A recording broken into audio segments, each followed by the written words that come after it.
कधीच नाही चुकणार तुमचे फेवरेट टीव्ही शोज झी5 सोबत, तेही एकदम फ्री। कोण मुलगी शोधली असेल अंकलनी? देवा, त्या बिचारीची काळजी घे रे बाबा। 1 मिनिट लीला, उद्या पार्टी आहे, म्हणजे आज अंकलचा मूड चांगला असेल। आजच त्यांना भेटून थँक्यू म्हणायला हवं।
एजे एजे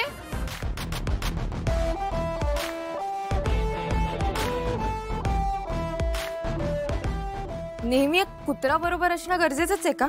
नाही म्हणजे तुम्हीच पुरेसे आहात लोकांना घाबरवायला। एक तर त्याला कुत्रा म्हणू नकोस, त्याचं नाव टायगर आहे आणि तुला कोण घाबरू शकतं आणि तू घाबरणारच।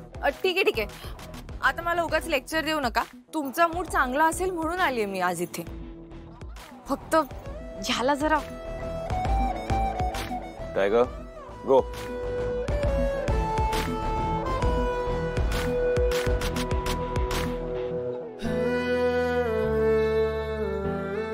तू इथे का आलीस? मी इथे तुम्हाला थँक्यू म्हणायला आले। तुमचे खरंच खूप उपकार आहेत माझ्यावर। मला असं फोनवर थँक्यू नव्हतं म्हणायचं, मला ना असं भेटून नीट थँक्यू म्हणायचं होतं तुम्हाला। मग तू हे उद्याच्या पार्टीमध्ये सुद्धा बोलू शकली असतीस।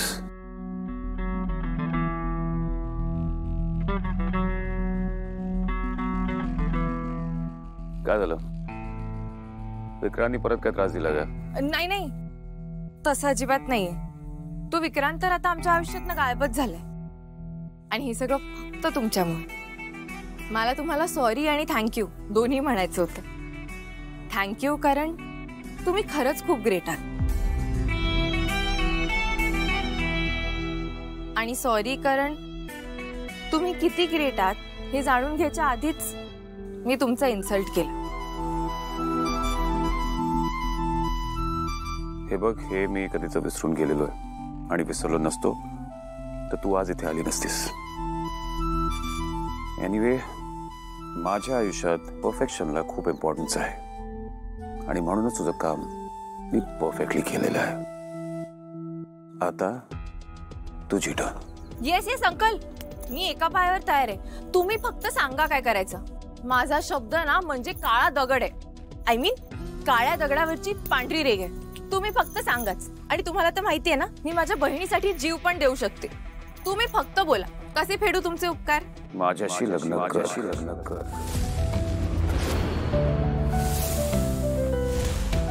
हे बघ, मी माझा शब्द पाळलाय, आता शब्द पाळायची वेळ तुझी आहे। मी देवासमोर तुला शब्द देतोय की मी तुला मदत करेन। मी माझ्या बहिणीसाठी जीवही देऊ शकते। मी माझा शब्द नक्की पाळेन। तुमचं डोकं ठिकाणावर आहे का? काही काय बोलताय? एक वेळ ना मी जीव देईन, पण तुमच्याशी कधीच लग्न करणार नाही। तुमचं वय बघितलंय का? आपल्यात काहीच सेम नाहीये। तुम्ही इतके फेमस आहात, श्रीमंत आहात, आणि मी अहो मला तर एखाद्या सिरियल मध्ये लीड रोल काय, ते लीड रोलच्या मैत्रिणीचा पण रोल नाही मिळालाय।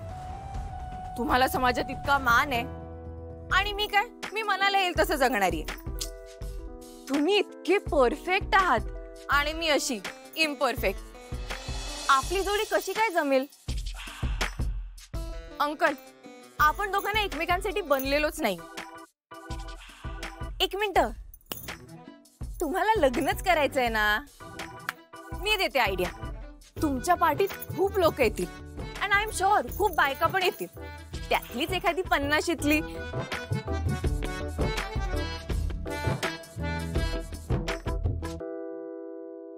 नाही नाही, इतकं वय नाही वाटत तुमचं. एखादी 40शीतली बाई बघा आणि तिला प्रपोज करून टाका. हवं तर मी आयडिया देते तुम्हाला प्रपोज कसं करायचं ते, आणि मला गॅरंटी कोणी तुम्हाला नाही म्हणणार नाही. पण अंकल, मी नाही हा त्यातली. तुम्ही मला 1000दा जरी विचारलं ना तरी माझं उत्तर नाही हेच असणार आहे. तुम्हाला माहितीये कानफाट्या नाव कसं पडतं, तसं झालंय माझं. सगळे मला म्हणायचे की लीला तुला काहीच जमणार नाही. मला ना तेव्हा त्यांचा खूप राग यायचा. असं वाटायचं की असं कसं मला जमणार नाही. पण आज पहिल्यांदा मला हे बोलताना बरं वाटतंय की मला जमणार नाही.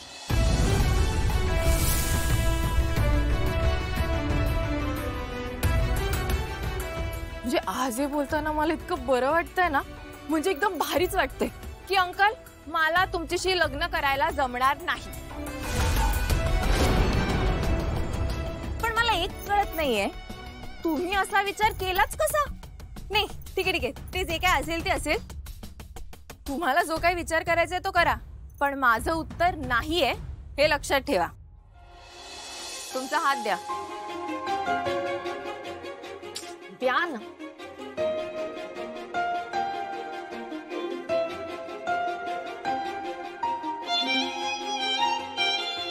उद्याच्या पार्टीत काहीही झालं तरी तुम्ही माझं नाव अनाउन्स करायचं नाही. Pinky promise. आता हे प्रॉमिस तोडता येणार नाही हा. So done. आणि जर तुम्ही प्रॉमिस मोडून माझं नाव घेतलं ना तर प्रॉब्लेम तुम्हालाच होईल. आता एकट्यात नकार देते, पण उद्या पार्टीत सगळ्यांसमोर नकार द्यायची वेळ आणू नका. त्यापेक्षा माझं नाव अनाउन्स करूच नका.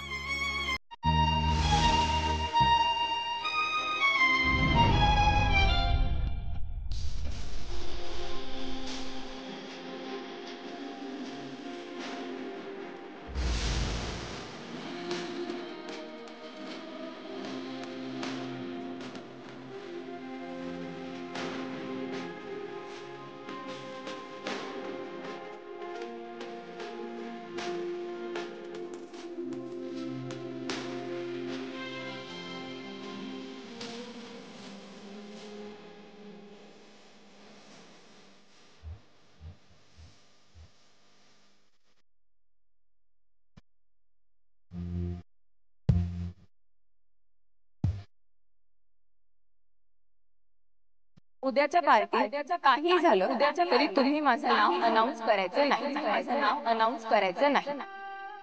झी5 ॲप डाउनलोड करा आणि पहा सर्व एपिसोड्स एकदम फ्री.